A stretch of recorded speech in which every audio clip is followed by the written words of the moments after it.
January 11, 2016. The desert night in Glendale, Arizona. Alabama and Clemson trading blows in one of the greatest national championship games ever played. And at the center of it all, a quarterback who had waited his turn, fought through injury, transferred schools, and silenced every doubt with every throw. Jay Coker's journey to that moment wasn't easy. From St. Paul's High School in Mobile to Florida State to sitting behind Blake Sims in Tuscaloosa, his path was defined by patience, perseverance, and purpose. Tonight we sit down with the man who led Alabama back to the mountaintop to talk about the lessons, the leadership, and the legacy of that 2015 championship season. This is Crimson Chronicles, and this is the story of Jake Coker. How surreal is it to now not only be the starting quarterback, but to be the national championship winning quarterback for Bama? That's hard to explain. There's nothing else I'd ever, there's something I've dreamed of since I was little, and just the fact we've been able to, this team's overcome all the stuff we've overcome, and just get here and do it. It's awesome, man. I can't say enough about it. Back to the Crimson Chronicles podcast, where we dig into stories behind Alabama's football history. Today, we're joined by the quarterback who led the Tide to the 2015 National Championship, Jake Coker. From St. Paul's to Florida State to Tuscaloosa, Jake's journey is one of resilience, patience, and leadership.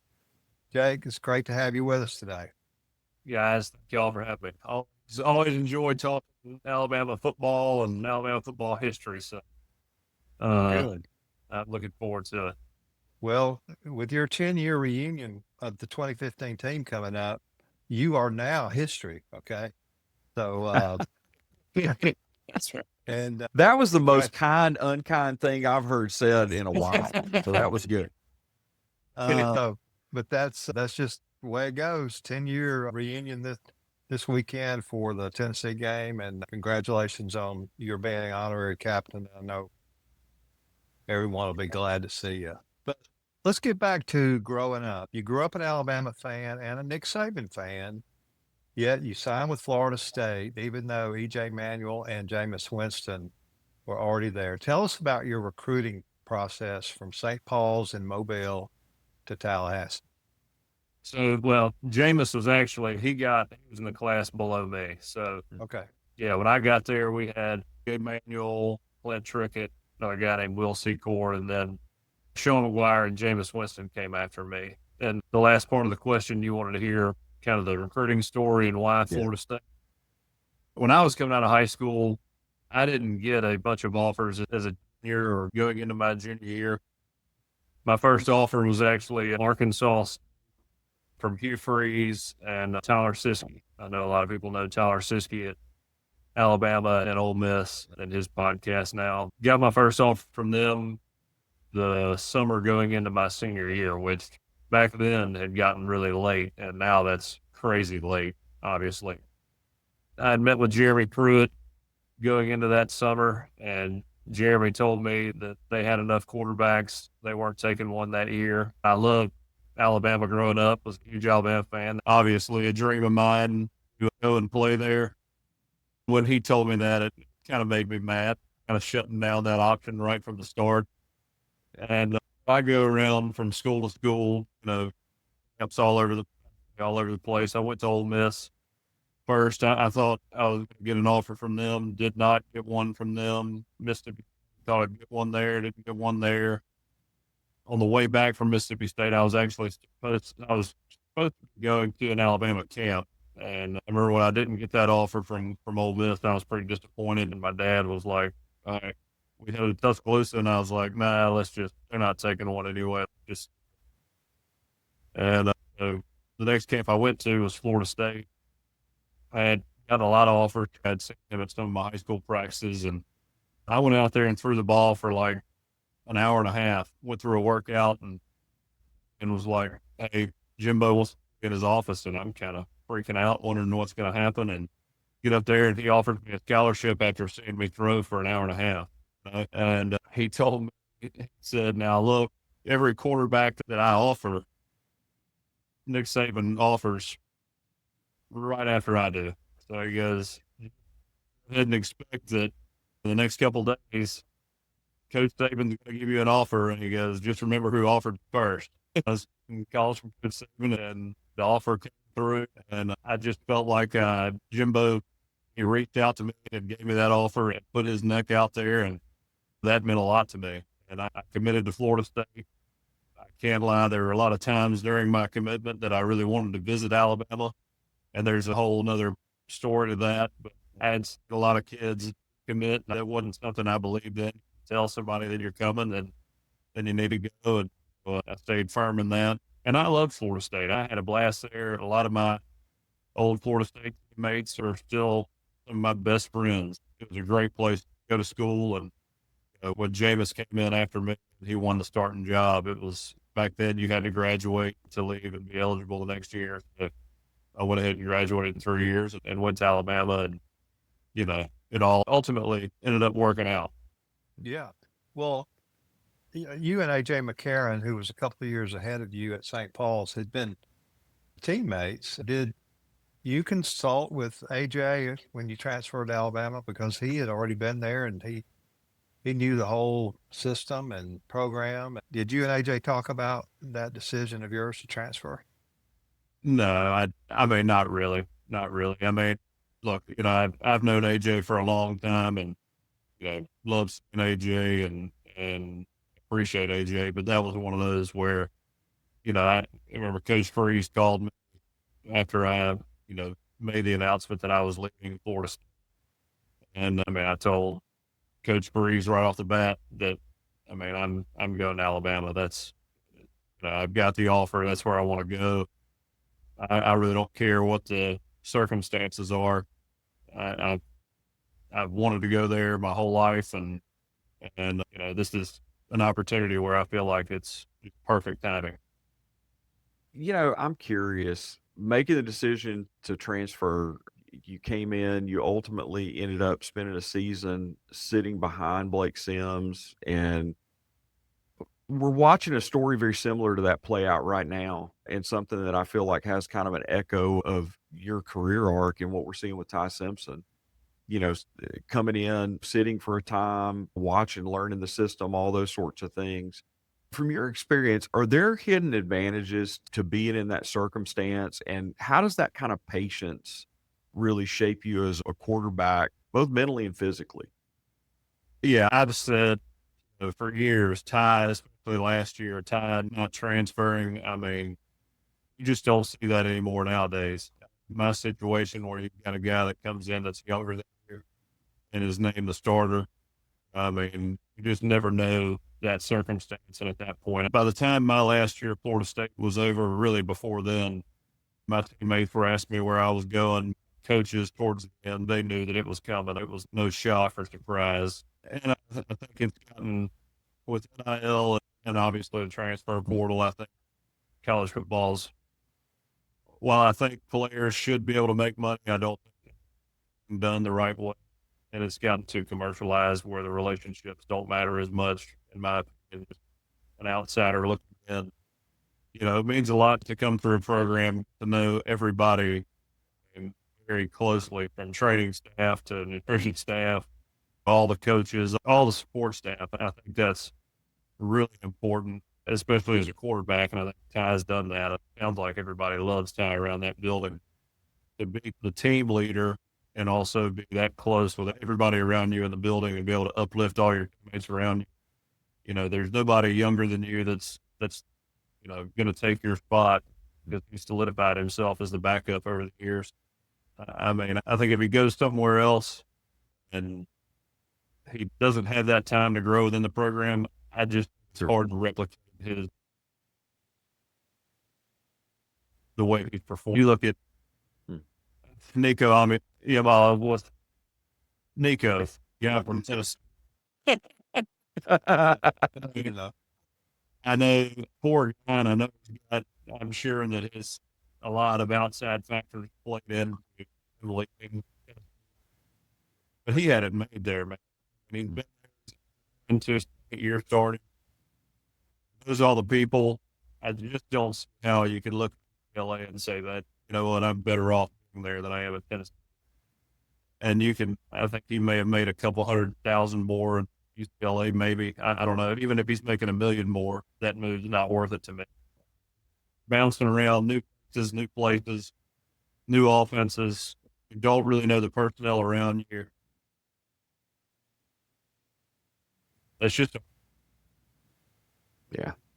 Well, Jake, when you arrived at Alabama in 2014, the quarterbacks on the roster were Blake Sims, who was a senior, Alec Morris, Cooper Bateman, and David Cornwell, and a new coordinator by the name of Lane Kiffin.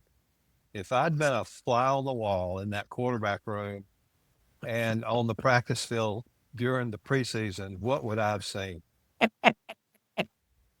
I mean, I would practice with Coach Saban around. He'd see the offense in good periods, but the individual periods, the offensive specific periods against scout team, he didn't see as much. Lane was my guy. He was the one really on my ass every day, and it was very different going from Jimbo Fisher, and that I love Jimbo, but I mean, just a redneck from West Virginia, California, it's just a California California. And I say that in a loving way. I mean, rednecks are my people. It was Jimbo's messaging was, it could be pretty and harsh, but it was speaking a little more my language, and Lane was, from out west, and California was just different. It was just a different atmosphere, that's for sure, right from the start. And it took a little while to get used to it. There's no doubt about it. I'll tell you a quick funny story. For about 10 or 11 years, I oversaw the Red Elephant clubs in the athletic department, and Lane went with us on a trip in the university plane one time, and he got on board and he looked at me and said, "You won't believe what I just heard." I said, "What?" He said, "I was listening to a local radio station 3 months before the season started." He said, "I was listening to a local sports station. They were talking about Alabama football in May." I said, "Welcome to Tuscaloosa." It's a year-round passion here. He just could not get over it. I think they have the Tide and Tiger report every Wednesday year-round in Mobile. So, but back to I hope when I say redneck from West Virginia, that's a loving term. Amen. Positive life. Yeah. So we can't really go any further without talking about Lane. What do you think Coach Saban's mindset was when he hired Lane? I think Coach Saban he's always willing to give everybody a chance, and I think Lane's career at that point, it's fallen on somewhat hard times when you think about the trajectory of where everybody thought Lane would be. I mean, 100% of all coaches out there will be very happy with his career, but being one of the youngest head coaches in the NFL to USC, Tennessee, I mean, he was on the path for one of the best coaches of all time, and obviously had some rough moments, but Coach Saban, he doesn't shy away from that. He looks at talent, and that's what he hires. That's his main basis for hiring coaches is their talent and what they bring to the table from a coaching perspective. And Lane he's an unbelievable engineer of plays. I mean, we basically had plays written up on the board that you could almost call touchdowns as long as they were executed correctly. Great at finding matchups, great at confusing defenses, the whole 9 yards. So I think and if you listen to Lane now, I think I couldn't be happier for him.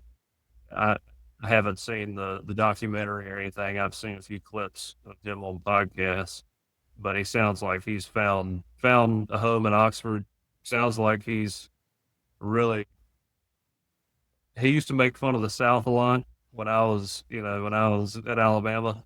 We'd be sitting in those meetings and something would come out. He'd say something about, somebody doing something, and that's only in the South. But he'd get like halfway down a tangent, and I'd be sitting there, and I'd be like, "Here we go." We're getting started on this now. Making fun of my people. So, but I think he's grown to really appreciate the culture down here, how personable everybody is, and really endearing. this region is. Yeah, I think that the image of him that most Alabama fans remember is his calling for the touchdown before the touchdown happened. He would be running down the sidelines with his arms up in the air while the ball is in the air. Oh, yeah. He knew that if the play was done correctly, then it was a touchdown. And in most cases, he was 100% correct. You got any funny stories about Lane you want to share? Or that you can share? There was one that sticks out to me. I was working out after the season was over, and I was working out with the Lions. Detroit Lions came to town, and they worked in Richard Bellany and Kenyon Drake out. And so you go watch film, you get on the board, and then you go, you have a throwing session with, for me, it was Kenyon and Richard that day. And I remember we go out there, and I'm starting to throw, and out of the corner of my eye, I probably got 10 minutes into this workout, and Richard runs. I don't know what he ran, but I threw it and I missed him. And out of the corner of my eye, I see Lane, and Lane goes, he yells out to me, goes, "Hey man, I don't blame you. I wouldn't want to live in Detroit either." And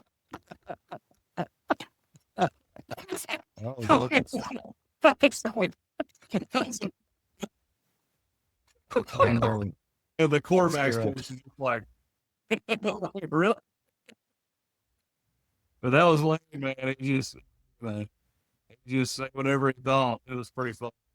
But that's one I'll never forget. Jake, I remember seeing you on the sideline the first time I ever saw you. And I honestly had to check the program because I saw you and I thought, hey, 14 is a weird number for a defensive end. And then realized, no, like you were the guy that had just come in from Florida State, from Mobile. I mean, 6'5", 235. How did your physicality, how did that affect the way that you approach playing quarterback? And how did being in an offense and in a Lane Kiffin offense that was still slanted to value toughness and downhill football, how did you play in that offense? Well, I think in terms of the toughness, I grew up with 16 cousins. I was one of the younger ones, always getting beat up on, like you wouldn't believe. The smallest one, Thanksgiving football, and mom's real tough. My dad's pretty tough, but tries to be reasonable to make up for my mom. Coach Saban will tell you, I an older brother, and he wore me out pretty good growing up. He had to be tough in my family. He played quarterback in high school, ended up playing football at Air Force, talking about how the quarterback is no different than any other position on the field in terms of toughness. And, to me, if you're going to play quarterback, you do get to wear the black jersey in practice, but on game day, you got to lay your body out on the line. And it doesn't matter how you leave the field, as long as everything's, 100% the whole time. But yeah, Lane's offense, I think you got to be able to at least run the ball a little bit as a quarterback, have some athletic ability. I used to the Chris Fowler Hill about the stuff they'd say about me, because I think that Ole Miss game, at some point he was like, "Oh, the runner all of a sudden," and I was like, "What the hell is this?" And I told them, I was like, "You just see a big white guy and he can't run?" I was like, we go play basketball over the summer, quarterbacks and receivers, and the first game we beat the hell out of them. End up speed and stamina, end up winning out in the later games, but that first one that matters, we wore them out. I mean, my athletic ability was never. That was the first time I ever heard that when I got to Alabama. I had never heard that before. And I had a couple knee surgeries and probably slipped out a little bit, but I mean, in terms of pure athleticism, again, I had never heard that until I got to Alabama. So, wow, it didn't make much sense to me. Toughness and running the ball.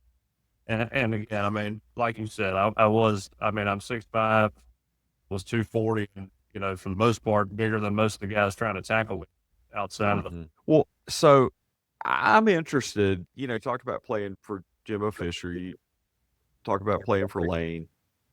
Two different systems, two different guys. What was it like adapting to Kiffin's offense, and how did Lane Kiffin push you as a quarterback in the system that he presented to you? Oh man, in terms of being pushy, I don't know if you've ever been to a Jimbo Fisher practice, but man, the quarterback just, I mean, every play, I mean, better be on in practice for Jimbo, because Jimbo will, I mean, will get on you like nobody I've seen. So getting to Alabama was, I mean, it was a little more relaxing, to be honest with you. I mean, Lane was good at getting what he wanted, but in terms of being on you every play and drilling in the basics of what he wants, Jimbo was pretty heavy-handed. There's no doubt about it. But no, Lane was good at teaching situational football, understanding what you're trying to do, where you're trying to get the defense, and why you want certain looks, you know, in certain situations. And so just helping me understand exactly what he wanted and why, you know, that was one of the biggest things for me learning under him. Jake, we mentioned earlier about your backing up and what you learned from that. But in 2014, you Sims kind of went down to the wire for the starting quarterback. What lessons did you learn during that process of going up? It's kind of like Coach Saban says all the time. It's being process oriented. To me, Blake was a great leader and a great quarterback. You go back every now and then, some highlights will pop up on my phone. Some of the throws and plays Blake was making, and in 2014, he had some elite plays, throws, runs, extremely hard to defend. And to have that talent and that leadership on top of that, you know, I couldn't be prouder of what he did in that year. And he earned it. You know, earned it. He worked his ass off to get there, and you know, I couldn't be prouder of him. You know, like I said, being process oriented, not worrying about all the outside noise. It was weird going from Florida State to Alabama, because at Florida State I did fly under the radar a pretty good bit. You know, when I got to Alabama, and it's kind of like Lane talking about the West Coast versus Alabama football. I mean, Florida State, people love football down there, but it's still not under the microscope that it is at Alabama, you know. And so, I mean, you know, it was hard to get around and escape that. And it was very different for me because, I mean, I'll be honest, I'm pretty reclusive. I like doing what I got to do and get back to the house and stay away from all that. It was a weird transition for me. That was the first time I'd ever been through that. That was out and get away from. I didn't have social media, but find a way to escape that and just focus on football. So, Jake, the switching to 2015, talking about the coaching staff that was around you guys. So there was Mario Cristobal, Lane Kiffin, Billy Napier, Kirby Smart, Mel Tucker, even Dan Lanning was around. That group of Kiffin was around too. Yeah, I mean, you think about that group that was around, that was coaching you guys. They've ended up shaping college football for, you know, well more than a decade. Could you sense that leadership and talent among the coaching staff while you were there as a player? Yeah, I think so. And you know, there's a lot of alphas in that building. But, you know, it was, you know, I was, because I guess I don't know when the coaching carousel really began for Coach Saban. I felt like it was after that year when he was hiring new OCs every year, and when Kirby left that year. So, you know, he was doing his best to hold on there. I mean, that was really the last year that he had an intact coaching staff. I guess that was when the dominoes fell, but I mean, you knew it was coming. All those guys on the offensive side of the ball were, you know, great. You know, I guess kind of crazy. 3 of them are head coaches at high-profile schools, and defensively, obviously, you got Kirby. Dan's at Oregon. Schuman's at Georgia still. Mario went to Oregon and now Miami. He's at Florida. You know, I mean, it's wild. And I guess just prior to that, Coach Pruitt, Tennessee, and it works out when you do well under Coach Saban, that's for sure. Well, Jay, going into the 2015 season, on August 31st, 6 days before the opener in Arlington, Texas, against Wisconsin, Coach Saban actually came out with the first official depth chart. And here's what it said for the quarterback position: Coker or Bateman or Morris or Barnett or Cornwell. He didn't say 1, 2, 3, 4, 5. So was the quarterback race really that undecided a week before the first game against Wisconsin? I mean, I think, Cooper was the number 2 guy. I mean, for the Alec Morris look, you know, all I can tell you is Friday before the game, it was me and Cooper Bateman in Coach Saban's office, and he told me I was starting. My opinion of all the quarterbacks involved doesn't really matter. I just that Friday before the game, it was Cooper in his office telling us who to start. So I mean, I didn't know either until 18 hours before kickoff. He played well that game. Yeah, that was a good game. And that during that camp, I broke my big right toe probably a week or 2 into that camp, and I actually had to get surgery in the middle of camp and come back to practice. So I was in a rough spot because I was starting to wonder if I was never going to be able to play college football, or really play college football.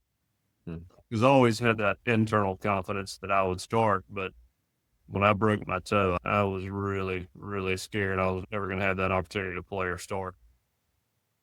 But you did get your shot.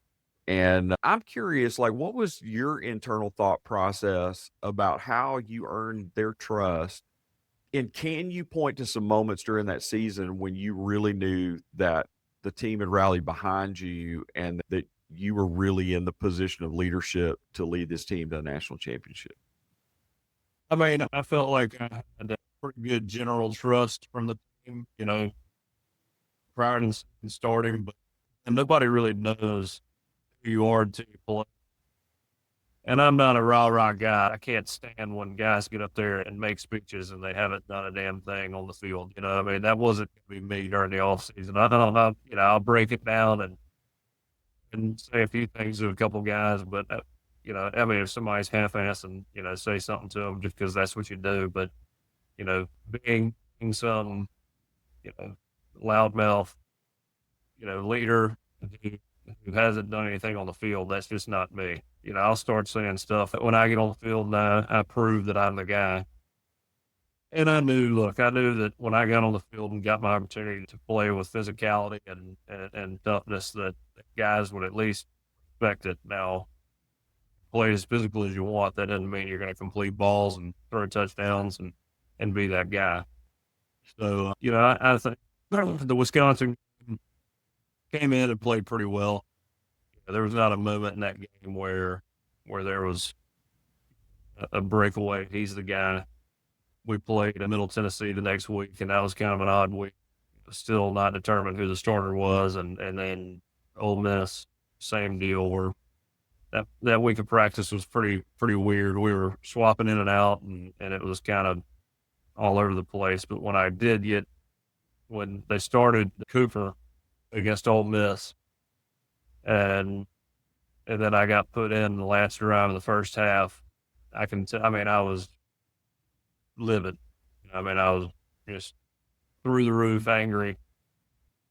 Really didn't care. At that point, I really did not care what happened. I could have thrown 10 interceptions and I'd have just said, screw it. It just is what it is. We're playing, Kick me off the team if you want to. I didn't care less. And at that point, I didn't care what I said to anybody. I didn't care what you thought, how you felt.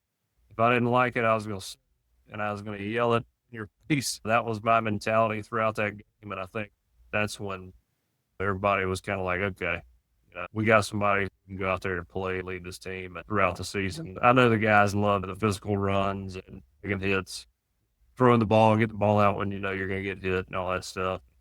That was kind of my approach. I'm not going to say much unless it's needed, and there's nothing I'm going to shy away from in terms of contact. Jake, do you now think, Sure. Jake, do you think that the coaches were waiting on that from you? I mean, was there ever a sense that that like that's what they wanted from you, was to be that fiery leader, and when that anger finally came to the surface, that was kind of the aha moment? I wonder sometimes. I don't know if Lane was waiting on that. I think Coach Saban was waiting on it. I really have no idea. I think Coach Saban was kind of waiting on that. And after that Ole Miss game, he told me I was a starter, and from then on, let's go win some games. Coach Saban's a mad scientist from the quarterback position, so I think he was probably waiting on me to get a little fired up. But again, it's kind of tough to do that when you're brand new to a team. It was my second year, and I had gotten to know everybody at that point. But when you're brand new, transferring in, kind of going back to my Nika situation, it's even different in Alabama, because you go to a school that's not as good as Alabama, or the intensity around the program is not as high, or you don't have just absolute dogs on defense like we had. It takes a lot to earn that locker room, and so it took some time, and you got to be pretty intentional or aware of when you decide to flip that switch, because if you don't back it up, it's so for you. That's right. Well, Jake, now that you've brought it up, starting with that Ole Miss game and all the craziness that ensued, walk us through that season all the way up to the Clemson game. I know we had the big win over Georgia, and that's when Coach Saban gave his famous post-game dead, buried, and gone speech, and talking to the media that had written him off. And then the great comeback against Tennessee and Bryant Denny, and then beating Auburn in a rare win in Jordan-Hare Stadium. Just walk us through that season leading up to the Clemson game. Yeah, man, I hit the high points. We had ULM the next week, played decently. We just kind of got over the hump.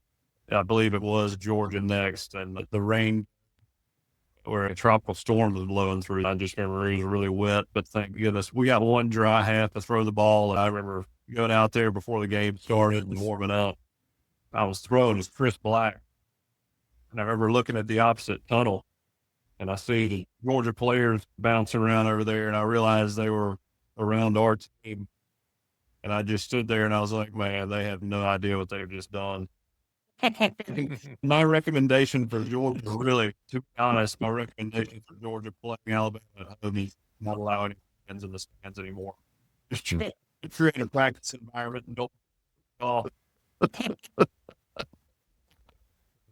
It was one of those where right out the game, in the play that like it, we put it in that fire and flame, and you had the bubble go, and I can't remember what we called it, but hit a shot in the hole to Calvin Ridley against cover two, and he's like, from then on, we were just clicking. I mean, we didn't score on that first drive. You felt really good about where we were. It was just one of those games where, we just kind of felt calm and relaxed. Like, just knew, really had a good feeling about it before we walked in there, and that good feeling was, I think it carried into the way we played that day. And after that, I can't remember if it was Arkansas or Arkansas. Yeah, Arkansas, and then A&M beat A&M pretty bad in College Station.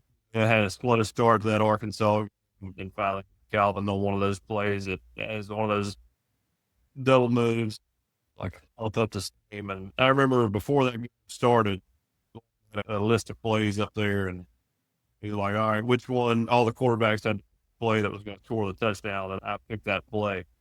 But it was a play installed that week. And I knew it was going to be there as long as I got the ball off and got it to him, and that was kind of where the ball started rolling in our favor. Tennessee, that game, you talk about a game where you just not get anything going. Felt like everything we did could not figure it out. And I'll say this. I think our whole offense that year, I think we had one returning starter or maybe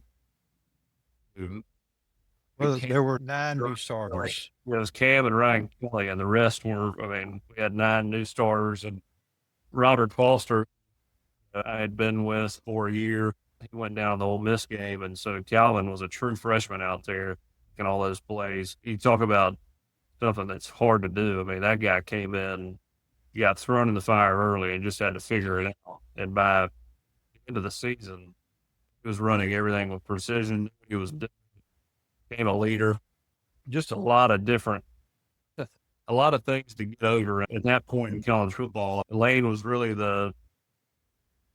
he brought that offense to college football with the RPOs and all the movement. In my opinion, I didn't feel like it was that way. When we played pro style offenses, knew that we came off the field, the defense would get a 3 and out, and we were basically right back out there. Thank God we had a great defense to get us through the hard times that we had on offense. Yeah, the Tennessee couldn't get anything right. And, finally, I think it's one of those things where, Coach Saban built a winning tradition, a winning attitude and culture. And, when you had those 2-minute drives at the end of the game, I remember before that game, I sat in the media meeting with Gary Danielson and Vern Lundquist, and they were asking me questions about Tennessee. And Gary, I mean, Tennessee wasn't that great that year, and we were expecting to really beat them pretty handily, to be honest with you. And I'm sitting there listening to Gary, and he goes, I've had this conversation with every quarterback at Alabama over the last years, like that. Because there's going to be a game where there's a 2-minute drive and it all falls on you. He's like, I wonder if you're ready, and I think that game's going to be tomorrow. I'm like, kiss my ass, Gary. I didn't say that, but in my head, I'm like, really? We're going to beat Tennessee. I swear, right before we ran over that field to take the huddle for that last drive, it crossed my mind, and I was like, Gary. Then I remember hitting a go ball to Darius Stewart down the sideline. He made a heck of a play, and then I remember I was supposed to have a sprint out to the right, and I can't remember. I think I saw pressure or something, and looked out to Calvin Ridley, and I don't think we could have done this earlier on in the year, but getting the aid signal, and instead of sprinting out, I just threw that to him because we had a 1-on-1 over there, and got us in the field goal range. At that point, gave it to Derek twice because we had time to kill really. And Derek scored, and that was kind of the end of that. But let's go to the Auburn game in Auburn. Speaking of Derrick Henry, his season, especially his incredible performance against Auburn, was one of the greatest ever, not only in Alabama football history, but college football history. Tell us how confident you were to have Derrick Henry right behind you on his way to his Heisman season. Well, somebody asked me last week who my favorite Alabama football players were. And I was like, man, I don't know if I can give you a favorite. Who I'm most thankful for. I know who that is. I mean, yeah, man, it's, having a guy that honestly you could give it 3 downs before playing, and you could probably do that 100% of the time and still be in most games. I mean, I just created an atmosphere. We played Michigan State in the Cotton Bowl. Right. I mean, those guys, when we played them, all they cared about was Derek. And so even if I flashed the ball to Derek, each alley player they were coming down to play the run, and they left Calvin Ridley just untouched until he got to the safety. And so you're asking a guy to guard him, pretty much match him with a 10-yard cushion. I don't think Champ Bailey or Charles Woodson could do that. He created scenarios with his talent. Him and Kenyon Drake, and Kenyon out of the backfield was a huge weapon. There was no way that you could completely defend us to a certain degree. You could pressure us at the right time, but there were always guys that could be an answer in any situation. They really created a lot of opportunities for me and made the most of it as I could, try not to hold back too much. So, Jake, I went back earlier today and watched the game in Glendale and watched the national championship game. And man, what an incredible game you had. And I mean, defining moment.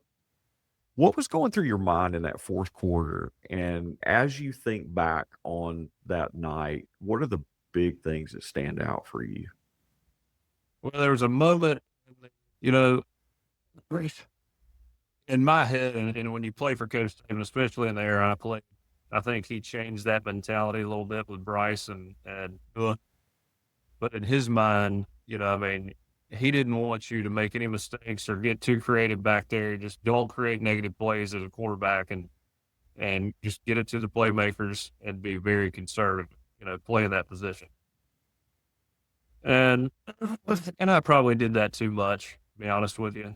And that really the first half, I felt like I was way too cautious and getting the ball out and I think it just made me play a little slower than I probably should have. And I remember I think it was the fourth quarter, I threw a corner out to Calvin and it went over his head. And over going to the sideline, we talked with Lane and we're getting done with that. And I went and took a nap and I watched it get ready for the next possession. And I just remember thinking like, because I didn't have a great first half. And I just remember thinking, keep playing this way, you're going to be the first quarterback to lose for Coach Saban in a national championship. And I was like, at this point, it's kind of like Ole Miss. Like, it's time to go out there and just throw it around. I mean, if you lose, you lose, but you're not going to be playing slow and you're going to get the ball out. I mean, you have no choice. And so, one of the main key plays I remember in terms of doing that was that there's a third down and long. And Lane called a play called Boom Pup. It was one of those fastballs. Guys are running corner goes. And it was third down. And I remember looking at the linebackers, and I see them. They're crowded. I knew they're coming. And I was like, well, before the ball's even snapped, I was like, I got to retreat. Just cook this thing up there. And I swear to God, it crossed my mind at some point. I was like, the last time you did this, with Ole Miss and we lost. We're just going to see what happens. And so, man, I got that stuff and bored just out of the core of my mind. And I'd take 2 or 3 more extra steps than I probably should, or than I would normally. And I was like, all right, we'll see. I just throw it up there. Calvin Ridley, hard Stewart. I just remember the ball leaving my hand and I get hit and I'm laying on the ground. It's funny the things that you remember and you're thinking about. As I'm laying on the ground, like my eyes are open, I'm just staring at grass, right here in my butt. I'm like, all right, the Alabama fans are over here, the Clemson fans are over here. And I'm just going to hope like hell that this side of the stadium loses their minds. I'm sitting there waiting, seems like 10 minutes. And all of a sudden I hear them go crazy. I was like, oh, thank God. That's cool. And so, from then on, it was kind of like, all right, now we're back. Let's get this done. So that was kind of the turning point for me, I guess. But it's crazy and I'm probably too deep about that kind of stuff while I was playing. But you think about some weird stuff. But it's cool to just see how present you're able to be in the moment, the things you remember, and that's part of the fun of all of it. I think with regard to your playing for Coach Saban, everybody knows his attention to detail, his precision, and his preparation. How did his approach to preparation and his mindset influence you the most? It's mainly out of fear of letting him down and the team down. Do not want to be that guy. And he created such a tight-knit locker room just with the intensity and the example that he set. I mean, the guy would never stop working. He was always doing something, whether it was at the facility or out recruiting. He had no bad habits. I mean, maybe working too much. That's about it. He was all about it. Held everybody to the same standard. At the same time, to me, he showed a lot of, while being as tough as he was, I remember circumstances where guys stepped out of line and 20, 21-year-old kids. And I remember a speech he made about one of the guys, I might not even play it. It's just a video. And you hear a lot of the things Coach Saban says on interviews. but you're not following that while you're playing. But he talks about, guys that screw up, and he keeps them on the team and gives them a second or third chance because he knows their potential and he knows what's going to happen if he kicks them off. So I think that carries a lot of weight with a lot of people, that he, sticks his neck out there for guys, is also very tough on guys, and he's able to do that because everybody knows he's got their back. If that makes any sense. And so, when you feel that kind of loyalty and grace, you really love a leader like that. A guy who's working all the time and who's putting everything that he has into the football team. In turn, while he's putting all that he has into his football team, he's putting all that he has into you as an individual as well, because the better you do on the football field, the better you're going to do when you move on from Alabama. Jake, my son and I went to the game in Glendale on one of those same-day charters, which going to Glendale and back is impossible to do it in the same day. Yeah. We did leave one day, and we got home about 4:30 the next morning. And then I took him out to when y'all came back to the football building, and that's when I actually tracked you down in the parking lot of y'all getting off the bus and told you that I had written a book on the 2011 national championship, the 2012 national championship, and that's when I asked you if you would write the foreword for our Crimson Mission book, which, in a shameless plug, is that one right there. So, is there a royalty for the forward? That's what I want to know. Just He got 10 free books, That's right. That's right. which retail, well, that's about $500. So anyway, in the foreword, Jake, that you wrote, you mentioned your father's influence growing up and having childhood dreams of playing for the Crimson Tide. Share with us what it meant wearing that crimson and white jersey, playing for Coach Saban, and as icing on the cake, winning a national championship. Yeah, I mean, I remember just growing up, my dad's 77. He was not a young guy when I came along, that's for sure. In his 40s, and by the time I was 11, 12, able to really throw the ball, he was out there, breaking back, shoulder shot, but he was out there every day with me, throwing and playing, and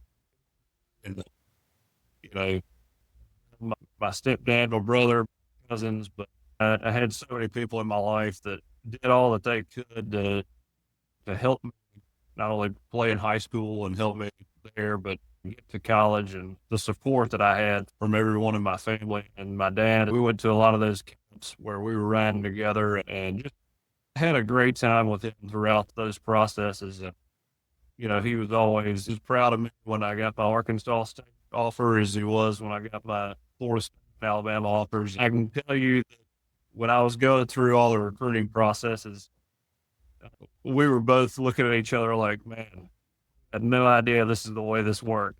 Because it got hectic there between Alabama and Florida State at certain moments in time. Growing up an Alabama fan from start to finish, a lot of my mom's side of the family's Auburn, my dad's Alabama, and I picked I went my dad's route for sure, and I pulled for Alabama growing up.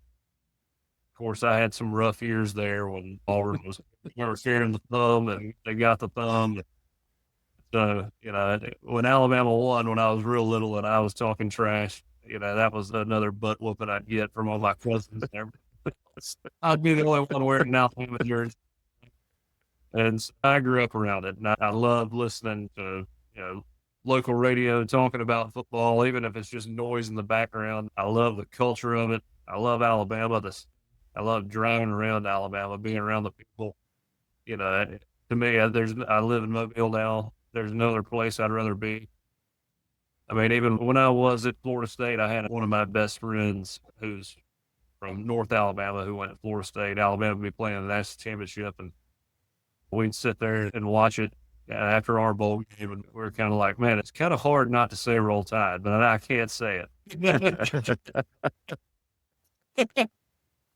But, that's why when I told you all about Hugh Freeze calling me when I was leaving out to Florida State, coming to Ole Miss, I was like, man, there's just no way I can't go to Alabama. Even if I never play a snap, I wouldn't be able to sleep at night if I knew I had that opportunity and didn't try.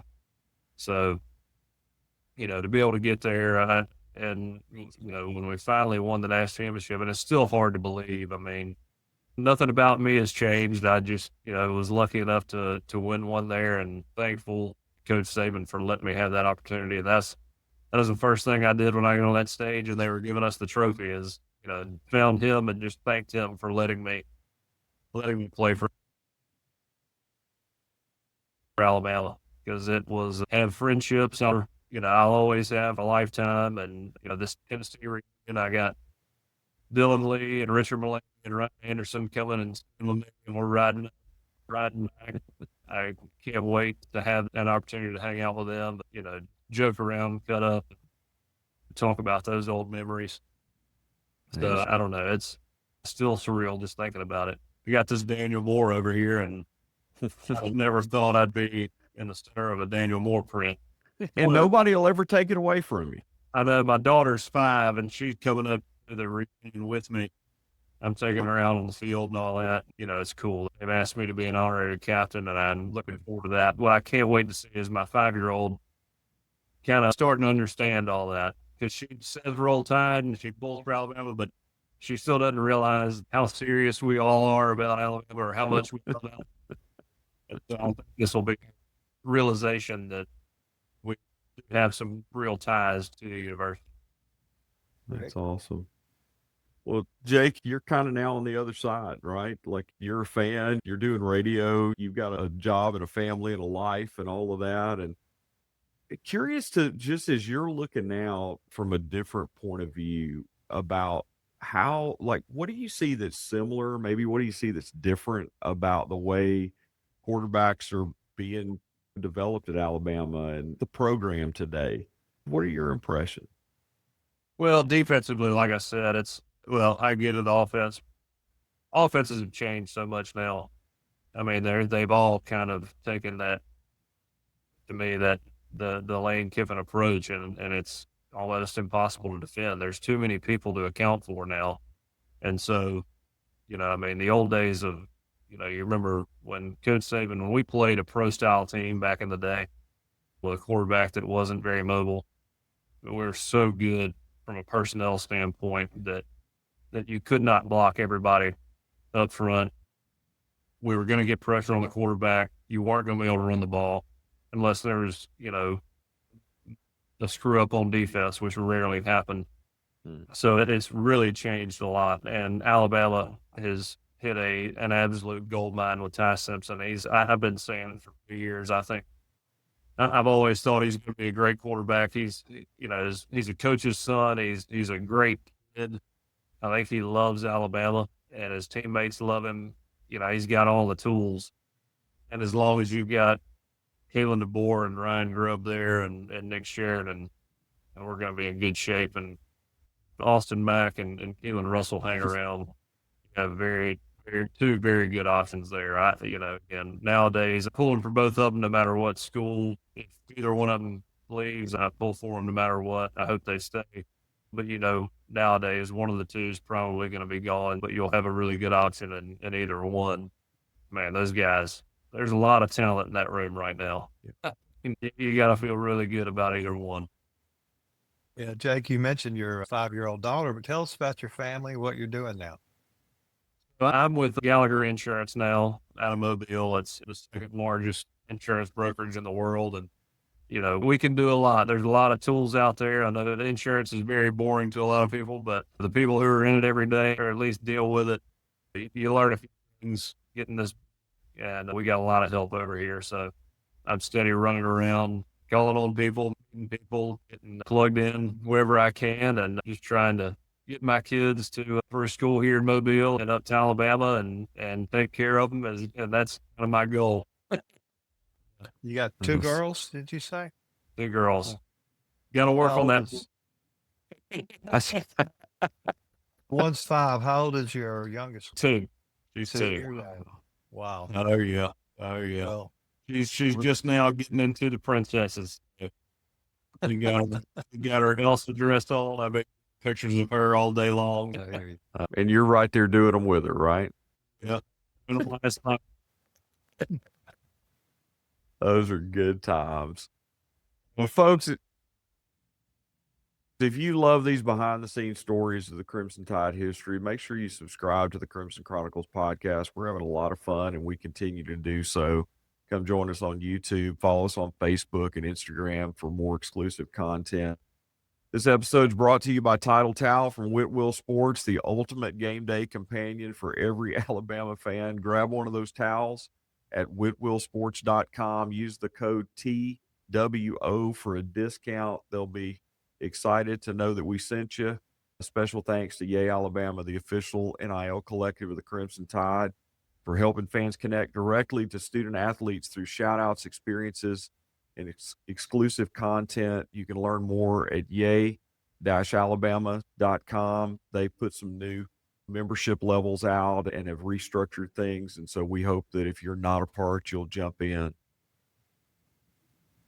Jake, thank you so much for being with us, and congratulations again on this weekend being an honorary captain at the Tennessee game and the 10-year reunion of the 2015 national championship team. You'll love this weekend. I coordinated many of those through my in the athletic department, and there's nothing like seeing teammates come back together.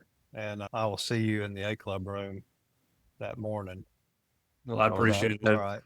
Well, we're so appreciative and just thanks for hanging with us and doing this. And Jake, we end every one of these podcasts the same way because it's kind of the thing that holds us all together. So how about you join us in a big Roll Tide? Oh, yeah. Roll Tide.